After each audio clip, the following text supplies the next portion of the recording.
Good morning, children. In this session, we are going to see structure of eye. Very important topic బిట. ఇది వస్తేనే దీంట్లో I defects and all మనం ఈజీగా చేయగలుగుతాం. ఒక్కసారి చూడండి. This is our eyeball. Our eyeball is almost spherical in shape. Front portion slightly sharp in curve. ఇలా కొంచెం కర్వ్ షేప్లో ఉంటుంది బిట. మనం ఐబాల్ బయటికి తీసి చూస్తే it is almost spherical in shape. Almost spherical in shape. First point, our eyeball is almost spherical in shape. ఈ white coloured part ఉంది చూసారా, దీన్ని మనం కార్నియా అంటాం. White coloured portion is called cornea. ఈ కార్నియా పైన ఒక కలర్డ్ పార్ట్ ఉంది. ఈ కలర్డ్ పార్ట్నే మనం ఐరిస్ అంటాం. Iris. Iris is the coloured part on the eyeball. ఈ కలర్డ్ పార్ట్ లోపట మిడిల్లో చూస్తే ఒక బ్లాక్ కలర్ హోల్ ఉంటుంది. ఈ బ్లాక్ కలర్ హోల్నే మనం ఏమంటామంటే ప్యూపిల్ అంటాం. ప్యూపిల్. ఈ ఐరిస్ అనేది ఏ ఇద్దరు వ్యక్తులకు ఒకే రకంగా ఉండదు బిట. ఈ ఐరిస్ అనేది ప్రపంచంలో 700 మిలియన్ ఉంటే 700 మిలియన్కి ఐడెంటికల్ ట్విన్స్ అయినా సరే ఇది ఒకే రకంగా ఉండదు. ఐరిస్, అందుకోసమే ఆధార్ కార్డులో ఐరిస్ని బట్టి ఈజీగా ఐడెంటిఫై చేయొచ్చు. ఎయిర్పోర్ట్కి పోయినా సెక్యూరిటీ పర్పస్ మనం ఐరిస్ వాడతాం. ఈ ప్యూపిల్ పర్పస్ ఏంటి సార్ అంటే, మనం ఏదైనా ఒక ఆబ్జెక్ట్ చూసినప్పుడు ఈ ఆబ్జెక్ట్ నుంచి వచ్చే లైట్ రేస్ అన్నీ కూడా ప్యూపిల్ ద్వారానే మన కంట్లోకి వెళ్తాయి బిట. అంటే వాట్ ఎవర్ ద ఆబ్జెక్ట్, అది ఎంత పెద్ద ఆబ్జెక్ట్ అయినా కానివ్వండి, మీరు గోల్కొండ పోర్ట్ చూడండి, ఐఫిల్ టవర్ చూడండి, దాని నుంచి వచ్చే రైస్ ప్యూపిల్ నుంచి లోపలికి వెళ్తాయి. ఈ ప్యూపిల్ నుంచి వెళ్ళిన లైట్ రేస్ని రెటీనా మీద పడేటట్టు చేస్తుంది కాన్వెక్స్ లెన్స్. దాని గురించి తర్వాత మాట్లాడదాం. మరి ఈ ప్యూపిల్ సైజ్ ఎప్పుడు ఒకేలాగా ఉంటుందా సార్ అంటే నో. నువ్వు డైరెక్ట్గా మధ్యాహ్నం పూట సన్లైట్ చూస్తే ఇమీడియట్గా మన ఈ ఐరిస్ అనేది మనల్ని కాషన్ చేస్తుంది. అరే అంత లైటింగ్ చూడకు, నీకు ఐ పాడైపోతుంది అని చెప్పి ఏం చేస్తుంది, ఈ ప్యూపిల్ సైజ్ని రెడ్యూస్ చేస్తుంది. అలాగే డిమ్ లైట్ ఉన్నప్పుడు ఈ ప్యూపిల్ సైజ్ని స్లైట్గా ఎక్స్పాండ్ చేస్తుంది. అంటే contraction and expansion of the pupil is possible with the help of iris. What is the function of iris బేటా? ఈ ఐరిస్ ఏం చేస్తుందమ్మా, మన ప్యూపిల్ సైజ్ని ఎంత కావాలో అంతకి డిక్రీజ్ చేస్తుంది, స్ట్రింక్ చేస్తుంది, లేకపోతే ఎక్స్పాండ్ చేస్తుంది. That is the function of iris. దీని వెనక ఇది మొత్తం ఫ్లూయిడ్తో నింపి ఉంటుంది బిట. ఈ ఫ్లూయిడ్ని మొత్తం మనం ఏమంటామంటే యాక్వియస్ హ్యూమర్ అంటాం. Aqueous humour. ఎందుకు సార్ యాక్వియస్ హ్యూమర్ అంటే, it reduces the friction between I muscles. ఇది ఒక లూబ్రికెంట్. ఈ ఐ మజిల్స్ మధ్యలో ఉన్న ఫ్రిక్షన్ తగ్గిస్తుంది. ఇదంతా కూడా యాక్వియస్ హ్యూమర్ బిట. దీని వెనక ఒక ఐ లెన్స్ ఉంటుంది. యాక్వియస్ హ్యూమర్ బ్యాక్ సైడ్ ఒక ఐ లెన్స్ ఉంటుంది. ఈ ఐ లెన్స్ కన్వర్జింగ్ లెన్స్. ఇది కాన్వెక్స్ లెన్స్. ఇది ఐ లెన్సే కాన్వెక్స్ లెన్స్. ఇది ఏం చేస్తుంది అంటే, దీని మీద పడ్డ లైట్ రేస్ అన్నిటిని కూడా కన్వర్జ్ చేసి ఫైనల్గా ఇమేజ్, దీని మీద పడ్డ లైట్ రేస్ని మొత్తం ఇక్కడ పడేటట్టు చేసి ఇక్కడ నుంచి ఫైనల్గా ఇమేజ్ రెటినా మీద పడేటట్టు చేస్తుంది. అంటే నువ్వు ఈ ట్రీ చూస్తే ఈ ట్రీ ఇమేజ్ నీ రెటినా మీద పడేటట్టు చేసేది ఎవరు అంటే, ఇక్కడ నుంచి వచ్చే లైట్ రేస్ అన్ని ఇట్లా పడి ఫైనల్గా కన్వర్జ్ అయ్యి ఇక్కడ నుంచి ఇమేజ్ ఇట్లా పడుతుంది అనమాట. రియల్ ఇన్వర్టెడ్ డిమినిష్డ్ ఇమేజ్ పడేటట్టు చేస్తుంది ఈ కాన్వెక్స్ లెన్స్. ఈ కాన్వెక్స్ లెన్స్ మరి ఎలా నిలబడి ఉంటుంది సార్ అంటే, దీనికి కొన్ని మజిల్స్ అటాచ్ చేసి ఉంటాయి. ఈ మజిల్స్నే మనం ఏమంటామంటే సిలియరీ మజిల్స్ అంటాం ఇట. Ciliary muscles. Ciliary muscles. మరి సిలియరీ మజిల్స్ ఫంక్షన్ ఏంటి? సిలియరీ సపోజ్ నువ్వు దూరంగా చూస్తున్నావు, స్కై చూస్తున్నావు, చూసినప్పుడు ఏం కావాలి, ఈ ఐ లెన్స్ స్లైట్గా కాంట్రాక్ట్ కావాలి, అంటే దగ్గరికి రావాలి. అప్పుడు ఏమవుతుంది, దీన్ని ఆప్టిక్ సెంటర్ అంటాం బిట. ఈ ఆప్టిక్ సెంటర్ నుంచి ఈ రెటీనా వరకు ఉండే డిస్టెన్స్ మ్యాక్సిమం ఉంటుంది, 2.5 సెంటీమీటర్ ఉంటుంది. దీన్ని మనం మ్యాక్సిమం ఫోకల్ లెంత్ అంటాం. అంటే దూరం వస్తువు చూసినప్పుడు ఐ లెన్స్ ఏమవుతుంది, స్లైట్గా కాంట్రాక్ట్ అవుతుంది. అదే నువ్వు టెక్స్ట్ బుక్ చదివినప్పుడు ఐ లెన్స్ స్లైట్గా బల్జ్ అవుతుంది. అప్పుడు నీ ఐ లెన్స్కి ఈ ఆప్టిక్ సెంటర్కి రెటినాకు మధ్యలో ఉండే డిస్టెన్స్ 2.27 సెంటీమీటర్. దీన్ని minimum focal length of eye lens అంటాం. అంటే ఐ లెన్స్ ఫోకల్ లెంత్ నువ్వు దూరం చూసినప్పుడేమో 2.5 ఉంటుంది, దగ్గర టెక్స్ట్ బుక్ చదివినప్పుడు 2.27 ఉంటుంది. This is called maximum focal length, this is called minimum focal length. ఈ రెండింటి డిఫరెన్స్నే మనం అకామిడేషన్ ఆఫ్ ఐ లెన్స్ అంటాం. అంటే 2.5లోంచి మీరు ఏం చేయాలి, 2.27 సబ్ట్రాక్ట్ చేయండి బిట. చేస్తే ఏమవుతుంది, 0.23. దీన్నే మనం accommodation of eye lens. Accommodation of eye lens అంటే ఏం లేదు, the process of adjustment of focal length of eye lens. దీని ఫోకల్ లెంత్ని అడ్జస్ట్ చేయడాన్ని మనం ఏమంటున్నామంటే అకామిడేషన్ ఆఫ్ ఐ లెన్స్ అంటున్నాం. Maximum focal length 2.5, minimum 2.27. సరే బాగానే ఉంది. మరి ఈ మధ్యలో ఈ ఐలెన్స్కి రెటీనాకి మధ్యలో ఈ మొత్తాన్ని మనం ఏమంటామంటే విట్రియస్ హ్యూమర్ అంటామట. Vitreous humour. ఈ విట్రియస్ హ్యూమర్లో 125 మిలియన్ రిసెప్టార్స్ ఉంటాయిరా. 125 మిలియన్ రిసెప్టార్స్. సార్ రిసెప్టార్ అంటే ఏంటి sir? Which receives light signals. Light పల్సెస్ని రిసీవ్ చేసుకున్న దాన్నే రిసెప్టార్స్ అంటాం. ఈ 125 మిలియన్ రిసెప్టార్స్లో మనకి 2 రకాలు ఉంటాయి. షేప్ని బట్టి మనం 2 రకాలుగా డివైడ్ చేస్తాం బేట. కొన్నిటిని రాడ్స్ అంటాం, కొన్నిటిని కోన్స్ అంటాం. కోన్స్ అంటే ఐస్ క్రీమ్ కప్ లాగా ఇట్లా ఉంటాయి. ఐస్ క్రీమ్ షేప్ని బట్టి దాన్ని 2 రకాలు. Rods very sharp in nature, ఇలా వెరీ షార్ప్ ఉంటాయి బిట. ఇవి rods.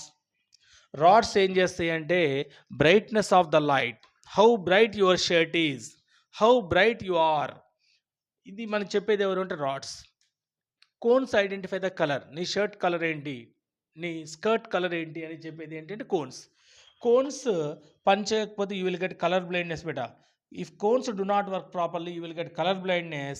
Rods do not work properly, you will get night blindness. మళ్ళీ ఒకసారి వినండమ్మా. Vitreous humour consist of 125 million receptors. Receptors are classified into 2 types based on their shape, rods and cones. Rods are very sharp in nature.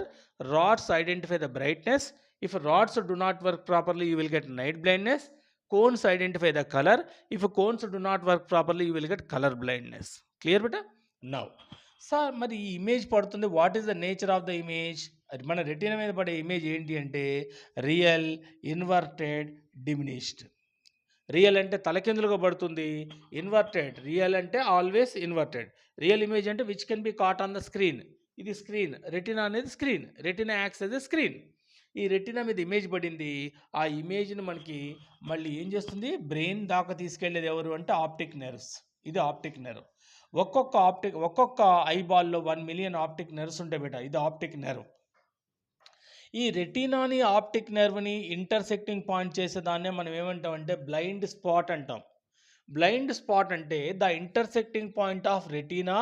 ఇది retina, ఇది retina, ఇది మొత్తం retina. రెటీనాకి optic నెర్వ్ని ఎక్కడైతే join చేస్తుందో the intersecting point of retina and optic nerve is called blind spot beta. Blind spot. ఈ blind spot చుట్టూ ఇంకొక reason ఉంటుంది, దాన్ని ఎల్లో స్పాట్ అంటాం. ఈ ఎల్లో స్పాట్ పర్పస్ ఏంటి అంటే ఇమేజ్ని బ్లర్ కాకుండా చేస్తుంది. అంటే బ్లైండ్ స్పాట్ ఎగ్జాక్ట్గా ఇమేజ్ బ్లైండ్ స్పాట్లోనే ఉండేటట్టు చేస్తుంది yellow spot. The region around the blind spot is called yellow spot. Yellow spot gives the clear image to form on the retina. So this image is sent to the brain through 1 million optic nerves. Then after our brain analyzes and understands what is happening around us. Clear dear? Malloksaari vinandamma. Structure of eye. Our eyeball is almost spherical in shape. Front portion is more sharply curved and is protected by a transparent membrane is called cornea. This white colored part is cornea. On the cornea there is a colored part. This colored part is called iris. In the middle of the iris there is a black color hole present, is called pupil. Pupil size is not constant. Based on the brightness of the object seen, the pupil size by default adjusts itself. Pupil size contracts if you see bright light. If you see sunlight directly, a pupil size by default contracts. In dim light, pupil size expands. Who will do this contraction and expansion means iris. Behind the cornea there is a fluid present called aqueous humor. It acts as a lubricant. Behind the aqueous humor there is the eye lens. Eye lens is convex in shape.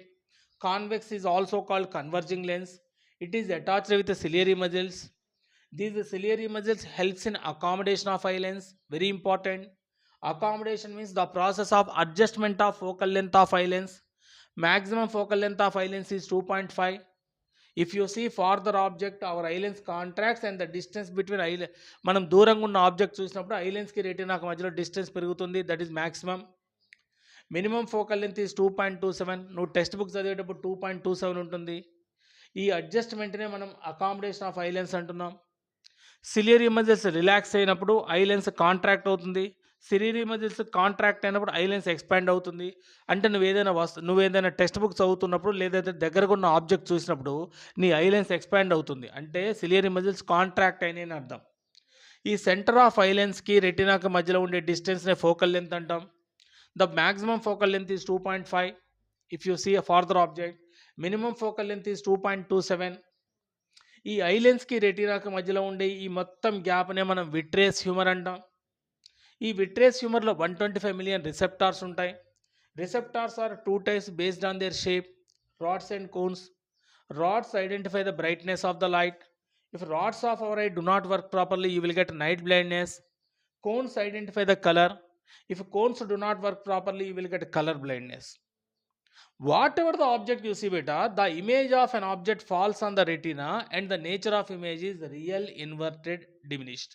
నువ్వు ఎంత పెద్ద object అన్న చూడు, ఒకే size image పడుతుంది, real inverted diminished.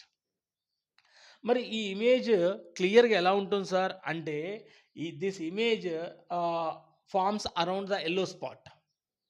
ఈ yellow spot చుట్టూ ఈ ఇమేజ్ పడటం వల్ల image do not blur, it do not expand. What is yellow spot? The region around the blind spot is called yellow spot. What is blind spot? Blind spot is the intersecting point between optic nerve and retina. మరి image ఇక్కడ పడితే story అయిపోలేదు, part 2 begins. ఇక్కడ నుంచి ఈ ఇమేజ్ని బ్రెయిన్కి పంపించేది ఎవరు అంటే ఈ ఆప్టిక్ నర్వ్. ఒక్కొక్క ఐబాల్లో 1 మిలియన్ ఆప్టిక్ నర్వ్స్ ఉంటాయి. ఈ ఆప్టిక్ నర్వ్స్ ఫంక్షన్ ఏంటి అంటే, ఈ ఐబాల్ మీద, ఈ సినిమా స్క్రీన్ మీద, ఈ స్క్రీన్ మీద పడ్డ ఇమేజ్ని బ్రెయిన్ వరకు తీసుకెళ్తుంది ఎవరు? Optic nerve. Each eyeball consist of 1 million optic nerves. ఇక్కడ మన బ్రెయిన్ అనలైజ్ చేసుకొని we can understand what is happening around us. This is what structure of eye. ఒకవేళ ఇమేజ్ రెటీనా మీద పడకపోతే ఏం జరుగుతుంది సార్? ఇమేజ్ ముందైనా పడవచ్చు, వెనకైనా పడవచ్చు. ఇమేజ్ ఒకవేళ రెటీనా కంటే ముందు పెడితే దాన్ని మయోపియా అంటాం, near sightedness or short sightedness అంటాం.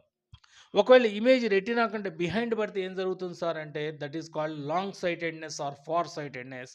We call it as hypermetropia. కొంతమందికి ఏజ్ వల్ల రెండు పడతాయి, ఒకసారి ముందు పడుతుంది, ఒకసారి దూరం పడుతుంది, దాన్ని ప్రెస్ బయోపియా అంటాం. ఇవన్నీ కూడా మరొక వీడియోలో eye defects, myopia, hypermetropia, presbyopia, already human eye and colourful world ఇవన్నీ మళ్ళీ చెప్పాం. ఇది షార్ట్ వీడియోస్, ఇండివిజువల్గా స్ట్రక్చర్ ఆఫ్ ఐ ఒక్కసారి డయాగ్రామ్ ప్రాక్టీస్ చేసి టెక్స్ట్ బుక్ చదివి మీరు నోట్స్ ఓన్గా ప్రిపేర్ చేయండి. I also will send running notes in the description. All the best. God bless you. Have a nice day.